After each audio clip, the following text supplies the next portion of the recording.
किसी गांव में नेहा अपनी सौतेली माँ उषा के साथ रहा करती थी। उसकी सगी माँ का निधन उसे जन्म देते वक्त ही हो गया था, जिसके बाद उसके पिता धीरज ने उषा से दूसरी शादी कर ली, जिससे उसे एक लड़की भी थी जिसका नाम निधि था। धीरज के आगे उषा नेहा को अपनी बेटी जैसा ही प्यार किया करती, लेकिन एक दिन काम से आते वक्त धीरज की कार का एक्सीडेंट हो जाता है और उसी वक्त उसकी मौत हो जाती है, जिसके बाद उषा नेहा के साथ नौकरों जैसा व्यवहार किया करती।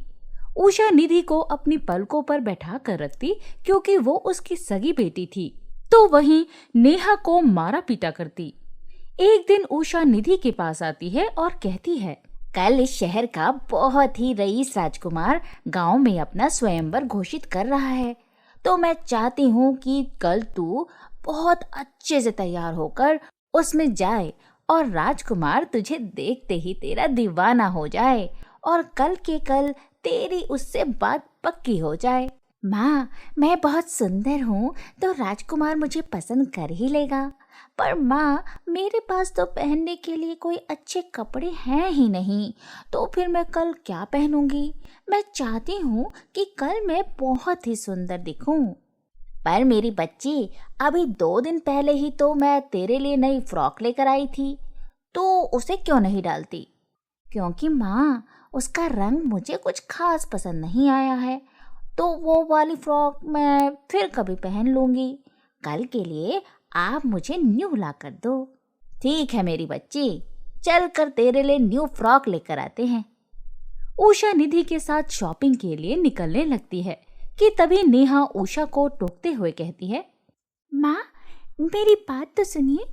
तुझे कितनी बार बोला है मुझे अपनी माँ मत बोला कर, मुझे मालकिन कहकर पुकारा कर और मेरी बेटी को छोटी मालकिन। ये तो एहसान समझ हमारा तुझ पर, जो अभी तक तुझे इस घर से निकाला नहीं है। ठीक है, अगर आप चाहते हैं कि मैं आपको मालकिन कहकर पुकारूं तो यही सही मालकिन। मैं तो बस ये कहना चाहती थी कि मेरे पास भी नए कपड़े नहीं हैं। मैं अभी कई समय से वही पुराने फटे कपड़े पहन रही हूँ, तो क्या आप आते हुए मेरे लिए भी कुछ कपड़े ले आएंगे। आए हाय, तेवर तो देखो, इसके अभी से नए कपड़े चाहिए। चुपचाप जो तेरे पास कपड़े पड़े हैं उन्हीं में रह।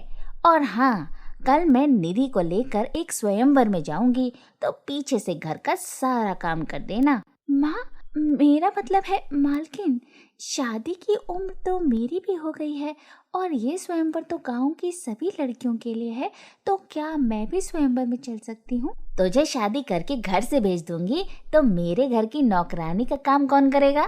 चुपचाप जितना बोला जाता है उतना ही कर, कहीं जाने की जरूरत नहीं है तुझे।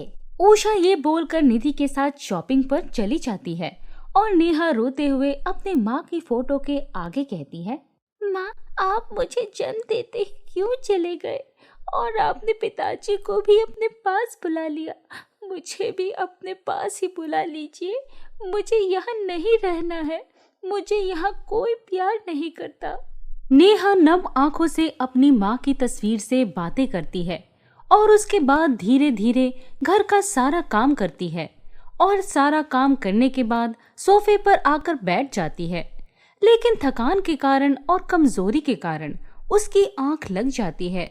और उषा और निधि जब शॉपिंग से आते हैं तो उषा उसे सोता हुआ देखकर कहती है, हाय हाय सत्यानाश हो तेरा, कीड़े पड़े तेरे।